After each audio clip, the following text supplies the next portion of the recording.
사사기 17장입니다. 찾았으면 안녕하실까요? 아멘. 우리 함께 읽겠습니다. 시작. 에브라임 산지에 미가라 이름하는 사람이 있더니, 자 여기까지요. 에브라임 산지에 미가라고 하는 사람이 있었대요. 자 에브라임이 어디에 있는가? 반복되게 그림을 이렇게 그리는데요. 대충이라도 우리가 그 위치를 알고 있으면 우리가 성경을 읽고 이해하는 데 도움이 많이 될 것 같습니다. 여기가 사해가 있고요. 요단강이 흐르고 여기에는 갈릴리 호수가 있고요. 여기에는 김네렛이라고 하는 호수가 있습니다. 자, 여기에 뭐가 있나요? 에브라임이 있습니다. 에브라임이 있고, 여기에 양쪽에 두 군데가 나눴죠. 여기에 뭐가 있나요?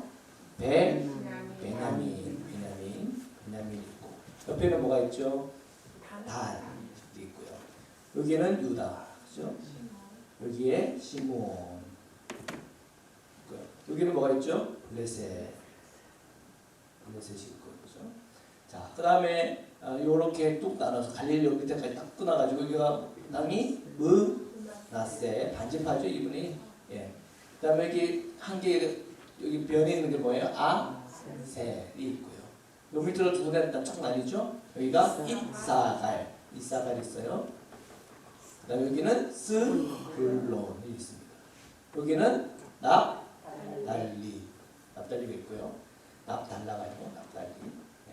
그 다음에 이 갈릴리를 기준으로 올라가는 데가 므낫세 반지파, 그죠? 또 이렇게 반반해서 합쳐서 하나 므낫세죠. 그 다음에 뭐가 잘라서 여기는 갓, 그죠? 갓이 있고, 그 밑에 뭐가 있나요? 르우벤이 있습니다. 자, 오늘은 처음에 1절 나온 게 에브라임 산지면 어디 에브라임이 있을까요? 므낫세 있을까요? 이 므낫세 에브라임이 산지니까 에브라임이 이렇게 해주죠. 에브라임 산지가 배경입니다. 에브라임 산지가 배경이고, 여기 등장인물은 누구예요? 미가라고 하는 사람이 등장하고 있습니다. 자, 오늘 이 17장부터 읽을 때에 사사가 나옵니까? 안 나옵니까? 사사가 안 나와요. 그러니까 16장까지 사사의 얘기가 끝났고, 자, 앞으로 5장이 남았는데요. 5장. 17, 18장이 한 스토리. 그 다음에 19장부터 끝까지가 또 한 스토리예요. 그 총 어떤 스토리가 몇 개 나와요? 스토리가 이제 2개가 남습니다. 스토리가 이제 2개가 남았어요. 2개. 그죠? 그래서 이제 첫 번째 스토리를 가지고 이제 2번 정도 이제 2장이 남았고요. 그 다음에 2번째 스토리를 가지고 3장이 남았습니다. 그래서 이렇게 하면 이제 저희가 사사기가 끝나요. 자, 근데 지금 16장까지가 이제 우리가 사사의 이야기들이 이제 어떻게 보면 거의 시간적 순서로 쭉 내려왔는데, 17장은 그 시간적 순서를 따라가는 걸까요? 아닐까요? 아니에요. 시간적 순서를 따라가는 게 아니라, 이제 16장까지 삼순 이야기를 끝으로 시간적 순서는 끝났고요. 그 다음에 소위 말하는 에피소드라고 하죠. 에피소드. 이 에피소드라고 하는 뜻 아세요? 우리 애들은 스타워즈를 좋아하는데요. 스타워즈가 1, 2, 3, 4, 5편까지가 있어요. 그 연결이 쭉 되거든요. 근데 에피소드가 나와. 그건 뭐냐면 거기에 뭐 전에 있었던 그 이야기 하나 끄집어낸다든지, 아니면 어떤 것이 조금 디테일한 이야기를 좀 자세히 얘기를 한다든지, 이런 것들을 에피소드라고 그래요. 그러니까 전체 스토리가 있고 거기 에피소드가 한 2개 정도가 나온다는 거예요. 그러니까 이 2개 중에 한 이야기가 오늘 이제 미가 이야기가 나오고, 그 다음에 이 세상 남은 것에서는 이제 단 지파에 대한 이야기들이 좀 나와요. 자, 이런 이제 그 이야기가 이제 이렇게 나오는데, 이제 우리는 이 두 이야기를 통해서 뭘 이렇게 봐야 되냐면 사사시대의 분위기를 봐야 돼요. 사사시대의 분위기. 어떤 분위기요? 사사시대의 분위기를 봐야 돼요. 그래서 이 사사기를 딱 끝날 때쯤이면, 이 사사기의 시대가 이런 모습을 가졌구나 하는 것을 우리가 파악을 할 수 있어요. 첫 번째 이야기는 이제 사사시대는 어떤 사사기의 어떤 영적 분위기라고 하는 거예요. 영적 분위기. 그 다음에 이 2번째에 있던 이야기에 대해서는 사회적 또는 국가적, 정치적 이런 어떤 분위기를 한번 살펴보는 거예요. 그래서 이 2가지를 이제 살펴보면은 사사기가 전체가 보니까 이 사사기를 통해 가지고 우리가 봐야 되는 건 이거구나. 그럼 이제 사사기가 끝나면 제가 이제 어디로 갈까요? 사무엘 상하로 갈 거예요. 그러면 이때는 저 왕이 없음으로 자기 소견대로 해갔지만, 왕이 이제 세워지는 과정을 보면서 지금 이제 이렇게 바뀌어가는구나. 그리고 우리가 모세 오경을 통해서 우리가 뭘 봤습니까? 성막에 대한 걸 봤죠. 성광에 대한 것을 사사시대에 보니까 완전히 좀 잘 되는 거 있다니 완전 뭐 실패야, 그죠? 실패했던 것이 이제 노턴 시대로 가는 건 다윗이 등장하면서 이제 성전 시대로 가는 거예요. 다윗과 솔로몬을 들어가면서 성전 시대로 가는 거예요. 이런 이제 변화들에 대해서 우리가 읽을 때 이 사사의 이야기, 이 사사시대의 그 이야기가 우리에게 어떤 위치를 갖고 있는가에 대해서 뚜렷하게 보일 거예요. 자, 오늘 이제 이 사사 이야기 전체의 분위기를 보는 앞으로 이제 다섯 번의 이 장르를 통해 가지고 우리가 이런 것을 좀 같이 파악하면 좋겠습니다. 자, 1절에 보니까 이 에브라임 산지에 미가라고 하는 사람이 있었다. 그래서 이 미가라는 사람이 어떤 일을 했는가를 보겠습니다. 2절부터 계속하여 읽겠습니다. 시작. 그의 어머니에게 이르되 어머니께서 은천백을 잃어버렸으므로 저주하시고 내 귀에도 말씀하셨더니 보소서 그 은이 내게 있나이다. 내가 그것을 가졌나이다 하니 그의 어머니가 이르되 내 아들이 여호와께 복받기를 원하노라 하니라. 아멘. 자, 2절의 말씀을 단순히 읽으면 아이고 엄마가 은천백을 잊어버렸는데 그걸 알고 봤더니 아들이 갖고 있었네. 그 아들이 그걸 갖고 왔더니 하나님의 복을 받기로 원한다 이렇게 얘기를 했네. 야, 그 아들 참 도덕적으로 참 괜찮은 애구나, 참 독특한 애구나라고 생각할 수 있겠지만 여러분이 그 개정경 말고 공동번역이나 세번역을 읽으면 내가 그것을 가졌나이다가 뭐라고 되냐면 훔쳤나이다. 훔쳤던 거야. 돈 얼마를? 은천백을 잃어버렸대요. 자, 여기서 참 복합적인 굉장히 상징적인 이야기들이 많이 있어요. 자, 얼마를 잃어버렸다고요? 은천백을 잃어버렸대요. 자, 여러분이 은천백 하니까 앞에 있는 삼손 이야기에서 은천백 나와야 안 나와요? 은천백 나와요, 그렇죠? 이 은천백은 어떻게 해서 번 돈이에요? 삼손 이야기에서 은천백 누가 벌었어요? 누가? 들릴라가 버는 돈이에요. 들릴라가 이 은천백을 어떻게 해서 벌었어요? 삼손 목숨값이에요, 그죠?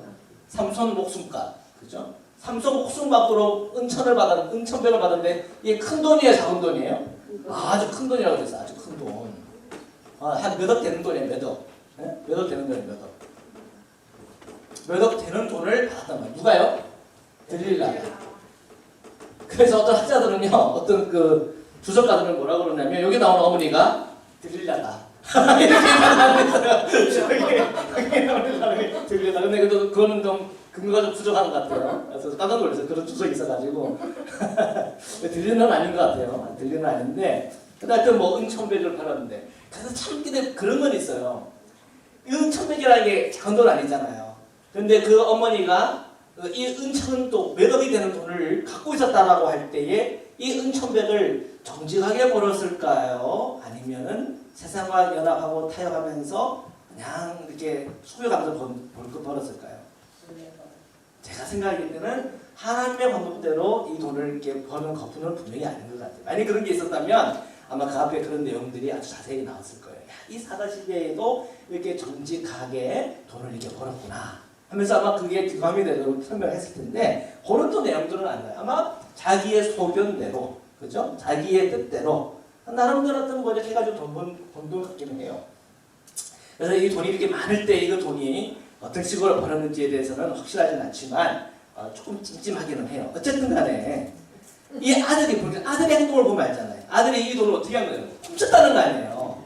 그 자식을 보면은 어머니도 보이고 아버지도 보이는 거예요. 유사하게 보면 누가 보여요? 저 아버지의 부부. 그러니까 참 이 교육을 잘 시켜야 되는 거죠. 그래서 참 아이들의 얼굴이 부모의 얼굴이 맞아요. 하여튼 어쨌든 간에 그 아들이 이 은천백을 보고는 눈이 뒤집어가지고는 그거를 훔쳤다. 근데 그게 형제들도 분명히 있었던 거예요. 형제들도 있었는데 이 미가라고 하는 아들이 이 돈 은천백을 훔쳤어. 훔쳤더니 이제 그 엄마가 어떻게 했다고요?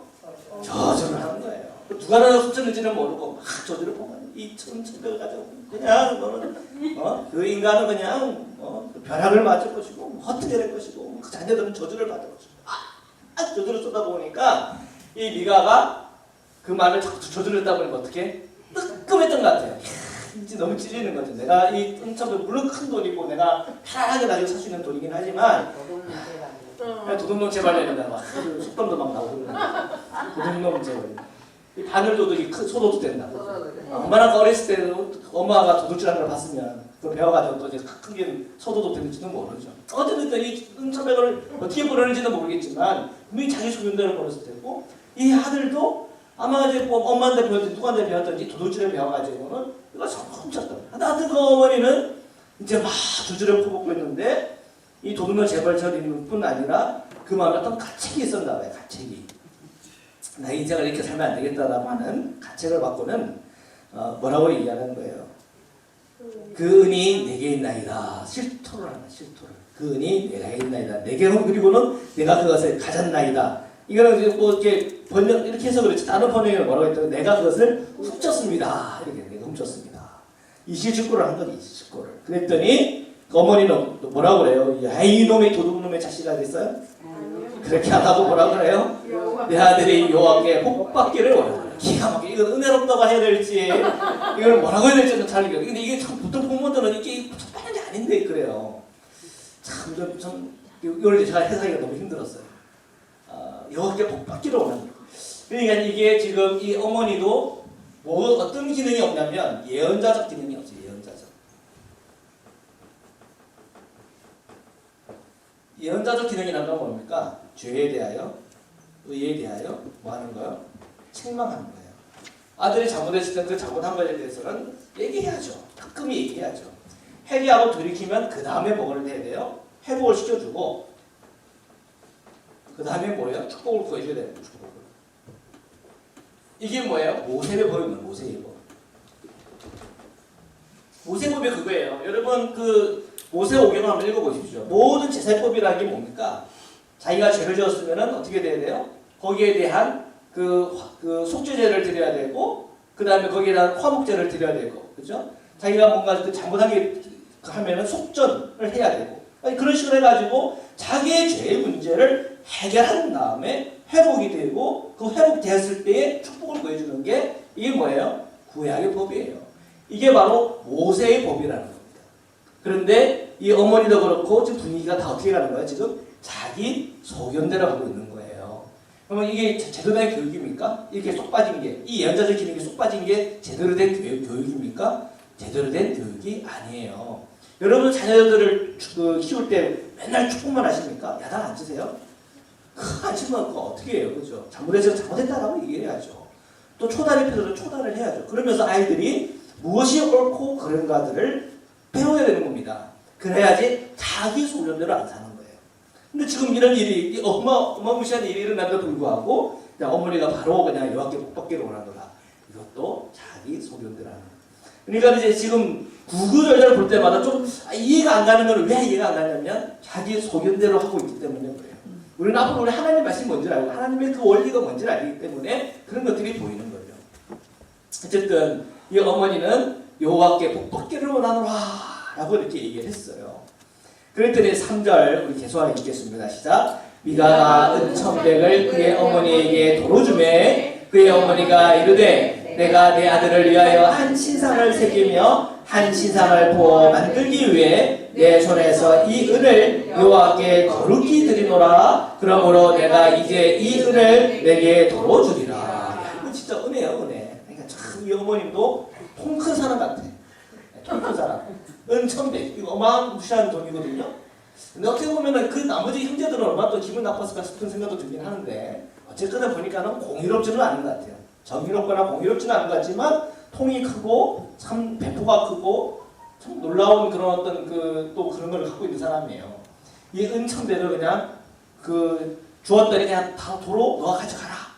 그렇게 얘기를 한 거예요. 야, 그래서 이제 이 은천백을 도로 받았는데 그러면서 그 어머니가 뭐라고 말해요? 한 신상을 새기며 한 신상을 부어 만들기 위해 내 손에서 그 은을 여호와께 거룩히 드리노라 그랬어요. 누구한테 거룩히 드린다고요? 여호와께. 그래서 또 여호와께 또 드리는 것도 뭐예요, 그렇죠? 근데 여러분 이해가 가세요? 신상을 또 부어 만드는데 여호와께 드린대. 여러분 이거 어떻게 이해를 하세요? 신상을 만드는데 여호와께 드린다. 그만큼 하나님을 아는 지식이 있어요, 없어요? 없다. 다 뭐대로 자기 소견대로 하고 있는 거예요. 자기 소견대로. 지금 그 아들은 지금 십계명이 뭘 어기는지 아세요? 십계명이 도둑질하지 말라는 거겠죠, 그죠? 그 다음에 부모를 공경하라는 거 어겼죠? 거짓말하지 말라는 거 어겼죠? 탐내지 말라는 거 어겼죠? 그죠? 그 다음에 지금 어머니는 뭐라고 어겼어요? 여호와를 우상 숭배하지 말라고 하는 거, 아무 형상이나 만들지 말라는 거 어겼죠? 그죠? 쉽게 말하면 다 어기고 있는 거예요 지금. 그죠? 그냥 그런 게 보여야 돼요. 이걸 그냥 보고는 그냥 무조건 우리 어머니가 되게 은혜롭고 하나님이 되게 사랑이고 그게 아니에요. 네. 지금 여기에는 자기 소견대로 하고 있는 모습들이 보이는 거예요. 지금 그가 여호와께 거룩히 드러나라고 얘기하고 있지만 신상을 드린대, 우상을 드린대. 이런 게 하나님을 어떻게 하는 거야? 망령대하는 거예요 지금. 그러니까 자기 소견대로 하고 있어요. 이걸 뭐라고 해요? 우리가 말할 때 혼합주의. 섞여 있는 거예요. 하나님을 섬기는 것과 이 가나안에 있는 이런 우상 숭배하는 문화하고는 완전히 섞여가지고는 이 혼합주의가 된 거예요. 그래서 지금 이 사사기를 통해서 이 사사시대를 폭로하고 있습니다. 지금 다윗의 시대, 솔로몬의 시대 그 이전에 이 사사시대 때의 그 일들을 폭로하고 있어요. 자, 4절부터 계속 읽겠습니다. 시작. 미가가 그 은을 그의 어머니에게 도로 주었으므로 어머니가 그 은 200을 가져다가 은장색에게 주어 한 신상을 새기고 한 신상을 구워 만들었더니 그 신상이 미가의 집에 있더라. 자, 그러게 보니까 미가가 또 그를 어떻게 했다고요? 그 어머니에게 도로 주었으므로 또 그런 표현이 또 나오네요. 주거니 받거니 했는지.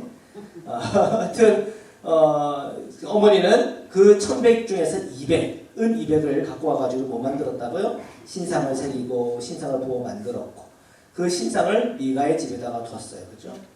자, 그러면은 이거는 지금 참 여호와를 얘기하고 있지만 지금 우상 숭배하는 어떤 그 미가의 어떤 가문의 모습이 이렇게 또 부어져 있어요. 그러니까 이게 혼합되어 있는 거예요. 하나님을 섬기는 것 같은데 이게 가나안 문화에 따라가고 뭐 거기에 혼합돼서 참 기묘한 모습이 되어 있는 거예요. 자, 이런 것이 하나님께 참 기쁨이 될까요? 그게? 아니라는 거죠. 순전해야 되는데 완전히 혼합돼 버려요. 그러니까 이제 이 모세 때의 이 모세의 어떤 그 성막이죠, 성막. 이 성막이요 어디에서 법궤가 어디에 있었다고 그래서 실로에 있어요. 실로면요 이 에브라임 여기 있으면 실로가 이정도 있어요. 이 실로에 뭐가 있다고요? 법궤가 있다고 그래요. 법궤. 여기 실로에 있는 법궤하고 여기 또 미가는 미가대로 자기의 신당 만들어 가지고는 또 하나님 섬긴다고 하는 거하고 지금 어떻게 되는 거예요 지금? 지금 이게 지금 완전히 그 지금 어떻게 경쟁하는 것도 아니고 그죠? 원래는 어디서 예배를 드려야 됩니까? 이 법궤가 있는 이 실로 가가지고 또 자기의 속죄제도 드리고 속종도 하고 하면서 이런 하나님과의 관계를 회복하면서 이렇게 해야 되는데 뭐 지금 이 이스라엘의 이 모습이 지금 사사시대 이 이스라엘 모습이 좀 제대로 재기는 하지 못하고 있는 거예요. 그러니까 지금 큰 지금 사실은 어려움이 있는 것이고 그 안에서 지금 이렇게 좀 되어져 가고 있는 겁니다. 자, 계속 읽겠습니다. 5절에 있는 말씀 우리 함께 읽겠습니다. 시작. 그 사람 미가에게 신당이 있으므로 그가 에봇과 드라빔을 만들고 하나단을 세워 그 제사장으로 삼았더라. 자, 질문. 이 에봇은 모세기 5장에서 나오는 그 제사장이 입던 에봇하고 같은 걸까요? 다른 걸까요? 당연히 다른 거죠. 당연히. 그럼 어떻게 만들었을까요? 자기의 소견대로, 자기 마음대로 만들었을 거예요. 주석을 찾아보면은 이 에봇이라고 할 때에 이때 당시에 이 아낫 이때 당시에 신이에요. 아낫 신하고 뭐하고 관련은 바알하고 관련이 있어요. 바알의 부인이 아낫이네요. 그 아낫이라고 하는 이 이름을 여러분 본 적이 있을까요? 없을까요? 있어요. 사사기 3장 31장 보세요. 사사기 3장 31. 사사기 3장 31. 이 에웃 이야기 나오는 짧게 나오는 이야기, 사사 삼간에 대한 이야기에서 나오는데요. 자, 3장 31절 한번 읽어볼게요. 시작. 에웃 후에는 아낫의 아들 삼갈이 있어요. 자, 여기서 누구의 아들? 아낫이라는 이름이 나와요. 그러니까 이 사사 시대 때 이스라엘 사람들이 얼마나 이 가나안 땅 문화하고 섞였으면 그렇죠? 이름이 뭐예요? 아낫이야 이름이. 그러니까 이 아낫이라고 하는 게 뭐라고요? 바알의 부인 이름이 아낫이에요. 이게 신 이름이에요. 여신 이름이에요. 그 아낫이 입고 있는 그 옷이 있었는데 그 옷의 이름을 에봇이랬대. 에봇. 이게 이름이 똑같아요. 그렇죠? 그러니까 이 에봇이라고 할 때 드라빔은 뭐예요? 드라빔은 창세기를 본 적이 있어요. 창세기 31장에 보면은 라헬이 자기 그 집에서 훔쳐 나온 거 있죠? 그걸 뭐라 그래? 드라빔이라고 그래요. 그 우상이에요, 우상. 그러니까 이 에봇은 그때 문화적인 배경에 봤을 때 이 에봇이라고 할 때 이 에봇은요, 이 아나신, 바알신은 굉장히 큰 신이거든요. 국가를 보호하는 신이다. 드라빔이라고 할 때 드라빔은요, 가족을 지키는 신이다. 가족, 수호신 같은 개념, 수호신 개념이에요. 드라빔은 누구를 지키는가? 자기 가족을 지키는 신이고, 에봇은 이 아나신 굽던 옷이라고 그랬죠. 그럼 그러니까 국가가 있어야 또 가족이 보호가 되니까 국가신, 그다음에 가족을 보호하는 신. 그래서 에봇과 드라빔을 갖다 놓고는 누가 이것을 여호와 하고 이렇게 같이 이걸 혼합해가지고는 섬기는 거예요. 그러니까 참 지금 어떻게 보면은 모세의 율법을 알고 하나님의 방법을 알고 하나님께 드려지는 예배가 무엇인지 아는 사람들은 이것을 봤을 때 어떤 마음이 들어요? 한심하다. 어떻게 됐으면 지금 이 가나안 문화와 가나안 신화와 이렇게 섞여버렸나 하는 정말 애통하는 마음이 있을 거예요. 애통하는 마음. 이렇게 섞여버린다. 자, 우리가 이거 묵상하면서 우리 교회는 어떻습니까? 괜찮습니까? 우리의 신앙은 어떻습니까? 괜찮나요? 우리의 신앙, 우리 예수 그리스도를 믿고 살아가는 우리의 신앙이 이 세상의 원리와 이 세상의 말들과 섞여 있지 않습니까? 이것은 하나님의 말씀이라고 우리가 얘기하지만 알고 보니 하나님의 말씀이 아니라 세상이 이길 때가 있지 않습니까? 우리가 이것을 구별할 줄 알아야 됩니다. 섞이면 안 돼요. 혼합주의는 저는 반대입니다. 이건 아니죠. 하나님을 섬기는 데 있어서는 순전해야 됩니다. 하나님의 그 말씀에 비껴날 수가 없습니다. 근데 지금 오늘 말씀해 보니까 섞여버렸고 혼합되어 버렸다고 하는 것을 볼 때 정말 애통하는 마음이 일어나는 거죠. 미가 신당을 차렸는데 그가 에봇 드라빔을 만들었대요. 그리고 한 아들을 세워서 그 제사장으로 삼았대요. 아니 아무나 세울 수 있는 겁니까 제사장? 제사장은 누구를 세워야 돼요? 레위 지파의 아론 계열에 있는 사람을 제사장으로 삼는 거예요. 근데 자기 아들을 그냥 아무나 세워서 그죠? 한 아들을 세웠대요. 자기 아들 중에 하나를 세우고 제사장으로 삼았다. 그러니까 이것도 자기 마음대로 하는 거예요. 6절부터 계속 읽겠습니다. 시작. 그때에는 이스라엘에 왕이 없으므로 사람마다 자기 소견에 옳은 대로 하였더라. 이런 미가 같은 사람이 더 있어요 없어요? 더 있었다. 그걸 알죠. 영적으로 혼탁한 세상이에요. 이것이 하나님을 정말 섬기는 건지 가나안 땅 신들을 섬기는지 구분이 안 갈 정도로 완전히 망가져 있는 그런 예배 분위기. 완전히 영적으로 어두운 그런 이 세상, 이 가나안 이 사사 시대의 그 모습들이 드러나는 거예요. 이 한 이야기를 통해서. 자, 기소가 읽겠습니다. 7절부터 읽겠습니다. 시작. 유다 가족에 속한 유다 베들레헴에 한 청년이 있었으니 그는 레위인으로서 거기에 거류하였더라. 그 사람이 거주할 곳을 찾고자 하여 그 성읍 유다 베들레헴에 떠나 가다가 에브라임 산지로 가서 미가의 집에 이르매. 어디에 사는 사람은요? 유다에 사는 베들레헴이라고 있는데 여기 사는 사람이 어디 갔어요? 에브라 산지까지 간 거예요. 이 사람은 뭐예요? 레위인이에요. 유다에서 사는 레위인. 레위인들은 어디서 살았어요? 레위인에게 땅이 있어요? 없어요? 땅이 없죠? 유다에서도 살고 루벤 지파에도 가서 이렇게 하나하나 그 어떤 그때 도피성이라고 했죠. 도피성 중심을 해가지고 그런 레위인들이 살았는데 그런 시스템이 완전히 어떻게 됐다? 망가진 거예요. 사실은. 그리고는 지금 여기서도 먹고 살 수 없으니까 이 레위인 한 사람이 어디까지 왔다고요? 에브라임까지 왔는데 어쩌다 보니까 이 미가의 집까지 온 거예요. 이 미가의 집까지. 그죠? 자, 9절부터 계속 읽겠습니다. 시작. 미가가 그에게 묻되 너는 어디서부터 오느냐 하니 그가 이르되 나는 유다 베들레헴의 레위인으로서 거류할 곳을 찾으러 가노라 하는지라. 살 데가 없어가지고, 그죠? 이 유다 땅에는 살 데가 없어가지고 여기까지 왔다는 거죠. 살 곳을 찾아왔다고 했습니다. 자, 그때 계속하여 읽겠습니다. 10절입니다. 시작. 미가 그에게 이르되 내가 나와 함께 거주하며 나를 위하여 아버지와 제사장이 되라. 내가 해마다 은열과 의복 한 벌과 먹을 것을 주리라 하므로 그 레위인이 들어갔더라. 자, 이 레위인이 그 말에 여기서 내가 좀 거주해야 되겠구나 하면서 미가가 자기 마음대로 사람을 쓰다가 어디 지파? 레위 지파에 있는 사람을 하이어한 거예요. 고용을 하여서 자기 집안에 제사장이 되어 주십시오 라고 했어요. 자, 여기는 레위인으로 바뀌었으니까, 그렇죠? 그러면 어느 정도 하나님 마음대로 가는 거예요, 그렇죠? 레위인. 근데 뭐 이제 이 사람이 아론의 자손인지 아닌지 그거는 뭐 잘 모르겠어요, 그렇죠? 하지만 그래도 조금 이제 좀 맞아 조금 좀 비슷하게는 맞아 떨어져 가는 것 같아요. 근데 이 레위인이 하나님의 말씀을 100% 알았을까 몰랐을까? 몰라니까 가는 거예요. 만약 알았으면 가서 먼저 뭘 제거했겠어요? 신당 제거하고 에봇 드라비 이런 거 없애고 아예 여기서 신당 차리면 안 되면 어떻게 해요? 실로에 가면 법궤가 있는데 거기서 예배를 드립시다라고 했겠죠. 그러니까 이게 하나님을 아는 지식이 완전히 끊어져 있는 거예요. 무전. 백성들도 무지하고 또 레위인들도 무지한 거예요. 자, 어쨌거나 11절부터 계속 읽겠습니다. 시작. 그 레위인이 그 사람과 함께 거주하기를 만족하게 생각하였으니 이는 그 청년이 미가의 아들 중 하나가 되리라. 무지한 속에서 무지한 일이 일어나고 있고 이 레위인도 자기가 하는 일이 뭔지도 모르면서 그냥 먹고 살 수 있다고 하니까 그냥 거주하기를 뭐하게 생각했다고요? 만족하게 생각했대요. 자, 12절부터 계속 읽겠습니다. 시작. 미가 그 레위인을 거룩하게 구별하며 그 청년이 미가의 제사장이 되어 그 집에 있었더라. 이에 미가가 이르되 레위인이 내 제사장이 되었으니 이제 여호와께서 내게 복을 주실 줄 아노라 하니라. 주여 하고 이제 끝났습니다. 그래 복을 주실 줄 알고 아노라. 복 주실 수 있죠. 그죠? 참 이게 우리로 하여금 혼란스럽게 하는 거예요. 하나님 말고 다른 거 믿어도 복 받는 뭐 예를 들면 뭐 이슬람 믿는다고 돈 없는 사람 사우디아라비아 가면은 뭐 이슬람들도 부자잖아요. 돈 많잖아요.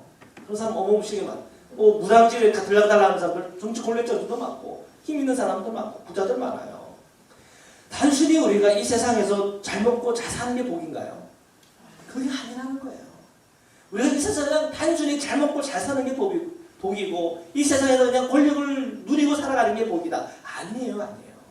그게 복이 아니라 진짜 복은 무엇입니까? 하나님을 제대로 알고 잘 섬기는 것이 복이에요.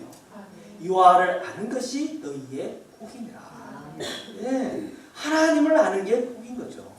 근데 이 사람은 그냥 잘 먹고 잘 사는 게 복이에요. 이 레위인도 잘 먹고 잘 사니까 그게 만족을 하는 거예요. 그냥 잘 되기만 하면은 내 소년대로 살아도 그냥 아무런 문제가 없다고 생각하는 거예요.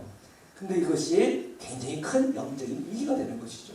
지금 우리가 17장을 봤지만 이 17장의 내용을 통해 가지고 뭘 얘기하냐? 나중에 이제 우리가 사무엘 상하로 들어가면 이제 우리가 그것이 아주 또렷하게 보이겠지만 이 이스라엘이 타락하고 이 이스라엘의 이 여러 가지 많은 적들과 어려움과 고난과 가뭄과 이 어려움들이 다 어디서부터 오는 것인가? 이런 식의 이 가나안 땅과 혼합하고 타협하고 이 가나안 땅에 뿌리내는 이 우상 숭배 때문에 이 모든 일이 일어났다는 것이 다 드러나게 됩니다. 거기에 대한 오리진 기원을 우리는 보고 있는 거예요. 근데 우리가 사사기를 보면서 뭘 봐야 됩니까? 오늘 이 시대의 타락과 성령께서 오늘 우리에게 죄에 대해 의에 대해 충만하시는 그 음성을 들어야 되는 거죠. 자, 오늘은 이 미가의 집과 같은 일은 없습니까? 오늘은 이 레위인같이 정말 자기가 먹고 사는 것에 만족하고 하나님을 생각하는 그런 일이 없습니까? 오늘 우리가 한번 점검해봐야 되는 거예요. 오늘 이 밤에 하나님, 오늘 성령께서 우리에게 죄에 대해 책망하실 때 오늘 우리가 돌이키고 회개하게 하시고 우리의 착한 일, 정말 하나님을 알고 더 깊이 알고 정말 예수 그리스도의 말씀이 무엇이고 그 은혜가 무엇이고 그 로고스 그 진리가 무엇인지를 깨달아서 이 세상을 살아갈 때에 내 생명대로 살아가는 것이 아니라 성령의 인도를 받으며 살아가고 내 생각대로 살아가는 것이 아니라 하나님의 말씀이 내 삶과 내 중심이 되어서 그것이 나의 기준이 되어 살아갈 수 있도록 우리에게 그 말씀을 깨닫게 하시고 그 말씀대로 살아가시는 믿음 그 은혜를 저에게 허락하여 주옵소서. 우리가 이 기도할 때에 정말 이 미가가 원했던 그 복 말고 진짜 하나님이 원하시는 바로 그 복을 우리가 누리며 살아가는 은혜가 복이 있기를 주님의 이름으로 축복합니다. 오늘 그 복을 저에게 누리게 하시고 오늘도 예수 그리스도에서 충만한 은혜를 주시고 성령의 충만한 가운데 말씀의 충만한 가운데 신뢰 가운데 행할 수 있도록 은혜를 더하여 달라고 우리 시간 주여 세 번 외치고 함께 통성으로 기도드리시겠습니다.